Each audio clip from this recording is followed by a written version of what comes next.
Some shit boxes here at the moment. Nah, jokes aside. Guys, welcome back to the first video of 2023. I can't believe it's the 16th of January already, but we have been busy working off camera, trying to get through jobs, but more things just keep arriving for more work, which is good, I guess. Better than being quiet.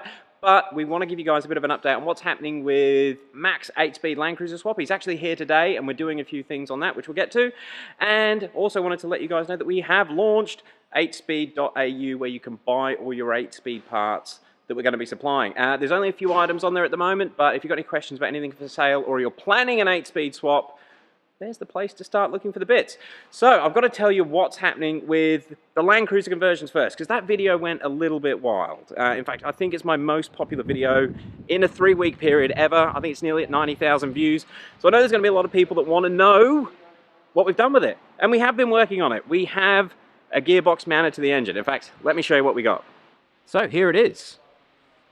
This is the engine that was in the other video, but we now have the 8HP70 mounted to the engine, and we also have the transfer case adapter there. Now, unfortunately, I don't have the transfer case here right now because it is disassembled, and we actually have one of the input shafts out of the transfer case.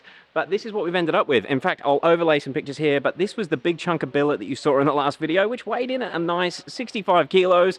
After 2 days in the machine, has ended up at just over 7 kilos, or just under 7 kilos, but a huge amount of material is taken away. What you can't see in there, which I'll show you once we've got the gearbox off, we have got the adapter plate, which adapts the converter to, in this case, the flywheel. Not what's going to be in the production series, but we're basically just using the weighted flywheel because they've got a balanced flywheel on these things. And then we have the Gen 1 version of the transfer case adapters. This is, I don't know if Brock's going to want me to tell people about this, but we made this one. It's all right. It was a good way to waste a day's work and about $500 worth of billet. But this is what's going to be going into Mac's car. And again, there may be some changes that we do to the final production version. But we have Mac's car up on the hoist over there. Let's go and have a chat and see how it's going. Here's the man himself. We've got young Macca.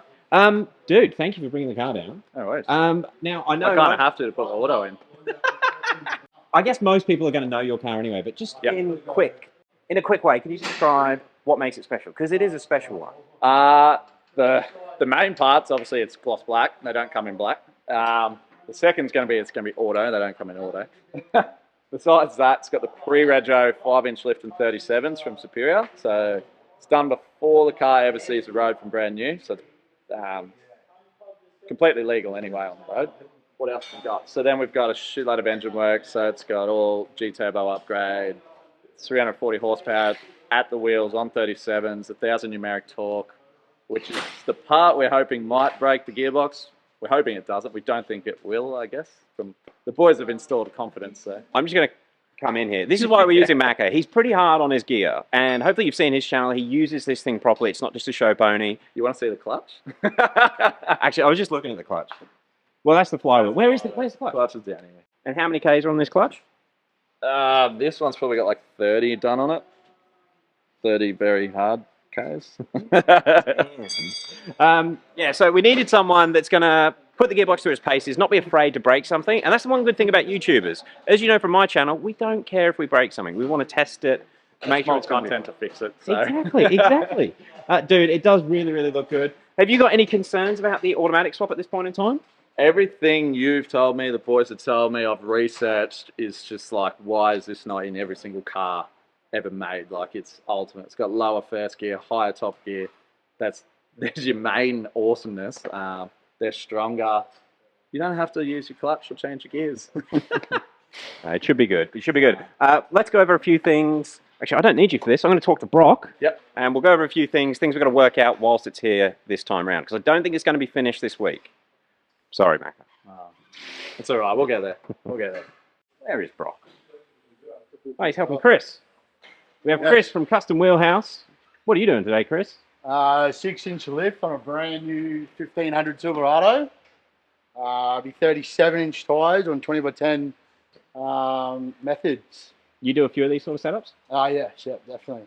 Yeah. The new American trucks are coming through really fast. considering this is a 79 series episode, if you guys want to see what this looks like and what they could have bought instead of their most expensive car. But Brock, what are you doing? You're supposed to be working on Max car. Yeah, I know. I'm trying to do a bit of everything today. It's always helping. Dude, what is this? This is a serious lift kit. It's pretty sweet, eh? That's the replacement coilover with the remote res canister. So it's set at 6-inch out of the box. All factory, like new knuckles. What else have we done? Diff drop, new cross members in it. Yeah, it works. Holy crap. All right. Well, looking forward to seeing it when it's finished. Brock, can we get to work on the 79, please? Yeah, let's go. Okay, so Brock's just getting some bolts, but there's a few major components that you need to get an automatic into one of these things, and I thought I'll just show you guys what it is. So first up, we have the adapter plate that adapts the engine to the gearbox, and that's what makes which is what was originally a BMW bell housing, work, but it's not that simple. We no longer have a clutch, so we have now got a torque converter, but the torque converter is not going to connect to the manual flywheel. Now, traditionally automatics will use a flex plate, but these BDJ motors, they actually have a weighted flywheel, and I assume the proper flex plate is also weighted. But unfortunately, in Australia, we can't get the genuine automatic flex plates that are used in the 200 series. Now, what we're going to do for the production kits is actually make a custom flywheel flex plate piece. But unfortunately, in a rush to get Macca's car ready, we've modified a manual flywheel to allow us to bolt to it. So I think Daniel is just fitting that at the moment. I'm trying to, but it is up too high and I am very short. So yeah, this is a used flywheel. I don't even know where it come from, and we've actually modified it so that we can bolt to it. Daniel's just fitting. That's not. Is that air? Did you spit on it? Yeah. We're just going to go modify this quickly. I don't know what the proper name is, but we need to keep the torque converter perfectly aligned with the crankshaft. Obviously, if it's not, we're going to have balance issues. So what we've made is an adapter that adapts from the crankshaft, or the flywheel in this case, into our converter adapter, and then also into the centerpiece of the original 8 HP converter there. So, spilt some oil. Let's get it all mounted up and see how it looks before the gearbox bolts on. All right. So that's the adapter plate on, the modified flywheel, the center piece that centers everything, and then the converter adapter. That is a lot of billet aluminium. But I guess the next thing is transmission.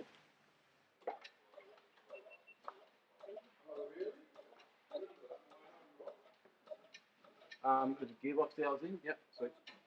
What's that for?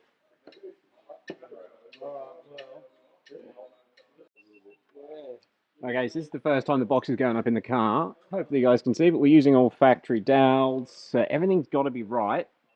And we seem to have perfect clearance to the body.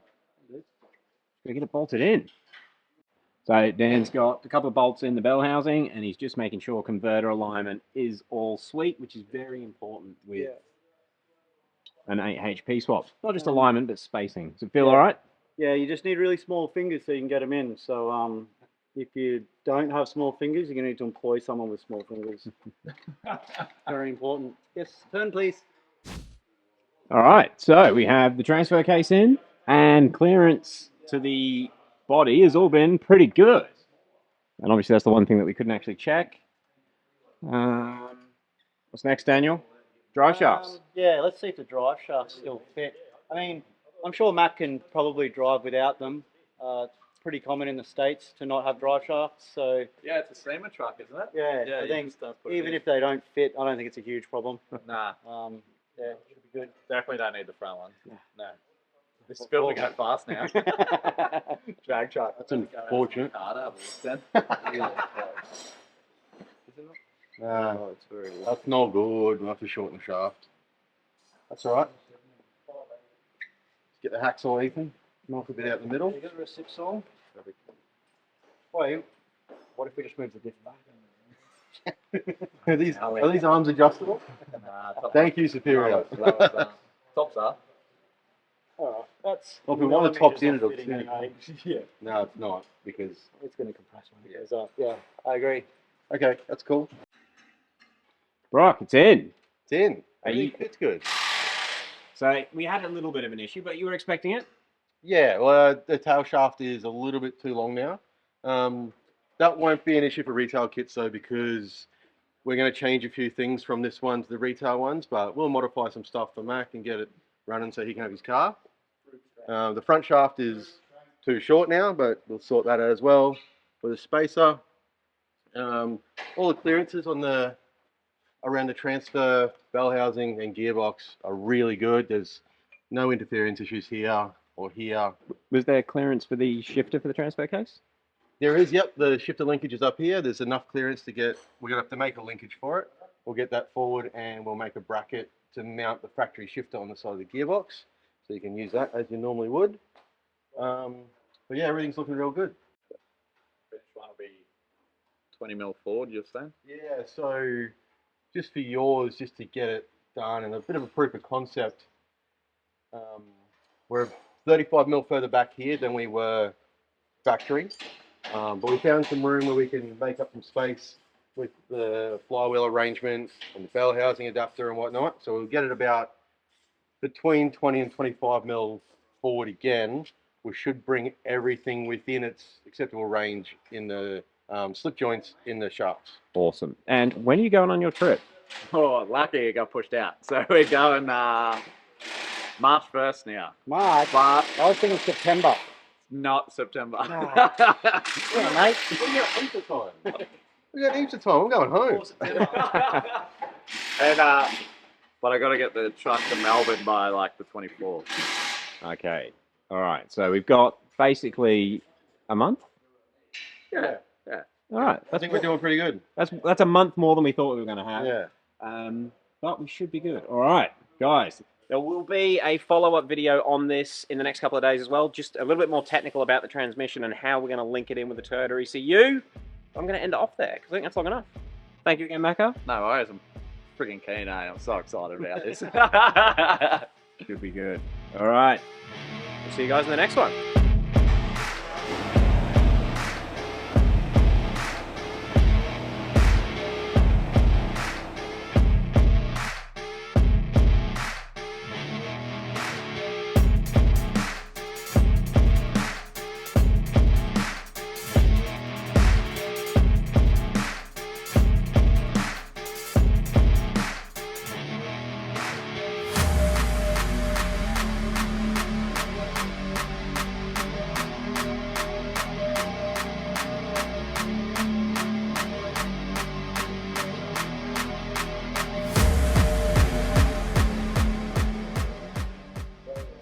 Chris, you happy with that? Happy with it, actually happy with it. That is. How tall are you, Chris? 6'1". That's a big car. Big truck. Wow, that has some stance. Time to get some bars color coded.